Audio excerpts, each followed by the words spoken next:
So hello, Jens. Nice to see you.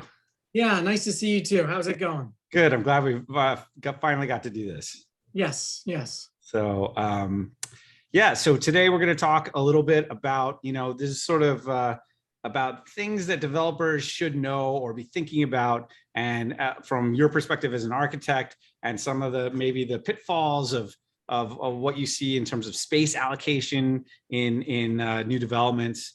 And I think that maybe we could just start and you could just tell us a little bit about your background and some of the work you've done and folks you've worked with. Okay, yeah. Yeah, so I'm a registered architect here in the state of New York. I've been in the design build or design construction business for almost 30 years now. I've worked with some of the large firms in the construction side. I was with Turner.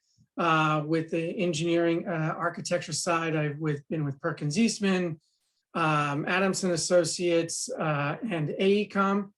Right now, I'm with the A&E firm Barbara Thayer Associates here in the New York area. And my background, I've worked on pretty much every single type of building and construction type, from residential, schools, hospitals, and public infrastructure, such as transportation and public buildings. So yeah, and a lot of that has been in New York City, right? Yes, most of that has been all in New York City for about almost 20 years now. Prior to that, I did some time over working in Europe, and but mostly in the past 20 years, it has been here in the New York metro area. One of the things that I really focus on, that I like to get really involved with, is the impact of the New York City building code, or any codes in general. And they really have an impact, and they've really evolved really in the past 25 years or so on the impact of anything that we build anywhere. And a lot of people don't get to really understand that, the building department in New York City is a very, very major player in the city. They have really become an impact player in everything we do. Not just with the final product that people want to come up with, but also the process itself from during the construction. They have a very big impact. So, I try to stress with people that the building code is law. It's literally part of the code in New York City and in New York State, depending on where you are. It's there. They have very, very strict rules and guidelines. They have, with the zoning codes, they work hand in hand. They really have a big impact on space allocation, from not just how much you can build, but on what you can build within your space. So if you look at within an apartment building or within a classroom or something like that, they reference different allocations, such as accessibility guidelines, OSHA. They all reference different requirements that really have an impact. The code has really evolved since the 1968 code. If you look at any building that was built before 1968, such as the 38 code or the 25 code, and then you look at the 68 code, and then what's expanded from the 68 code, our skyline has really been impacted by that. And in terms of space allocation, what and where you can put things, like, for example, if you look at pre-war buildings, very common, you would see bathrooms right off the kitchen, right?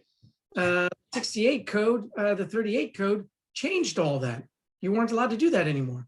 So, and it was in the 38 code, they started talking about ventilation requirements and required minimum space requirements for occupants. But it was really in the 68 code that really changed the way people approached the construction of buildings. And over the span of almost 30 plus years, it changed so much that in 2008, they had to come up with a new code that incorporated everything from 68 to that point.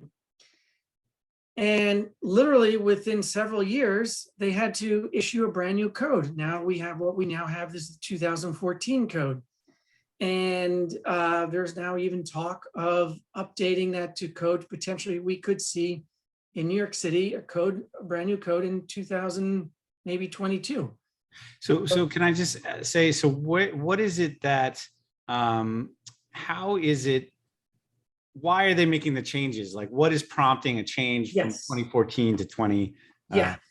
The advancement of technology, the advancement and the push for climate energy conservation, and just as equal as I mentioned before during construction, it's also the safety. Those have really evolved over the past 20 years. They've really moved in a faster pace. Just recently, there was a local law that was passed, part of the 2014 code, where if you're renovating an existing apartment building, they're now requiring that the architect is responsible for prescribing and providing the tenant protection plan.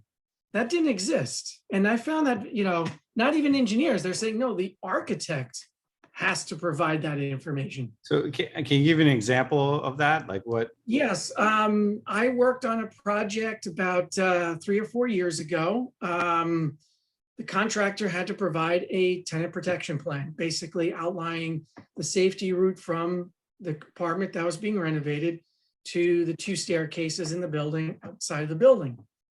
But just recently, I worked on another apartment. The code now requires that, depending on the size, either the architect of record has to provide the information about how the building renovation project has almost zero impact to the occupants of the building, not just the apartment that's being renovated, but to the other occupants, from utility shutdown, noise mitigation, dust mitigation, or if it's a really large project, the contractor has to hire another architect that's directly under him to actually provide that plan. So that didn't exist a few years ago. And I find that really interesting because that's not what architects do. So that's going to be an interesting discussion with architects going forward. So they're becoming very strict on the safety and protection of tenants. And that leads to the environment, right? It's not just the noise, but it's the life and safety and well-being of tenants of buildings. So that was an interesting change just recently. Looking at the energy code, for example, people are becoming more mindful of the environment. A big impact that just came out a couple of years ago with the energy code. If you have a new building, for example, you have to either have a what they call a green roof, which means you have to have so many square feet, it has to have vegetation. And that's for water capture, right? No, that's what they call a blue roof. Okay, that's called a retention roof, where you have to be able to maintain a certain amount of volume of water before it can be released into the system. Okay, because with all the flooding that's going on, that's coming from, there's a lot of roof retention. Okay, that's a lot of push and heavy burden on the water system when we have heavy downpour rains. So like with Ida the other. Yes, exactly. The green roof is about reducing the heat energy gain from the sun. You want to reduce the reflectance. Yes, you could do that with very bright white roofs, but vegetation is a big absorber of negative the sun impact. The other one is you can use photovoltaics on the roof.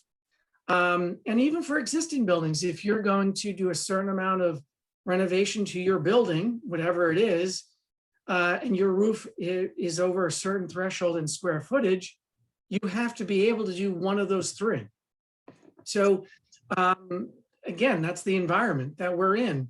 So it's constantly evolving. And that's why there's talk of potentially within the next couple of years, a brand new energy building code that incorporates everything that's changed since 2004 to now. So, you know, one of the things that comes up with is, you know, what is the building code? Do we build to that as a minimum, or do we take that and expand upon it so that, you know, in terms of space allocation, what makes sense? Ventilation, right? A kitchen can't be so far away from an open window. As soon as you go a certain distance, you have to bring in mechanical ventilation. That's a cost impact, right? So that's why you'll see more and more apartments. If you look in brand new apartment buildings, developers will have the kitchen no more than 25 feet away from an open window, because as soon as they go past that 25 or so feet, you have to introduce mechanical ventilation, and that adds cost. Okay, so the building code has a big impact on how we design and what we do with apartment buildings in many ways. And that goes back to what you were saying at the beginning, I think, with how it actually affects the planning stage of the building, right? It's not just a matter of like adhering to the building code. It's actually, I mean, you have to do that, but you really have to plan properly so that you have your cost right, so that you don't plan your kitchen 25 feet away from an open window and then all of a sudden find out that you have to put ventilation in. Exactly. And, you know, as soon as you start putting ventilation in, or even the size of the windows have an impact. If you have a bathroom and it's greater than so many square feet and you're renovating it, even though it's an old apartment building, you may need to put in ventilation, mechanical ventilation. So these are the things your architect or your engineer can help you with when you're renovating apartment buildings, or even with brand new buildings. These are really critical elements.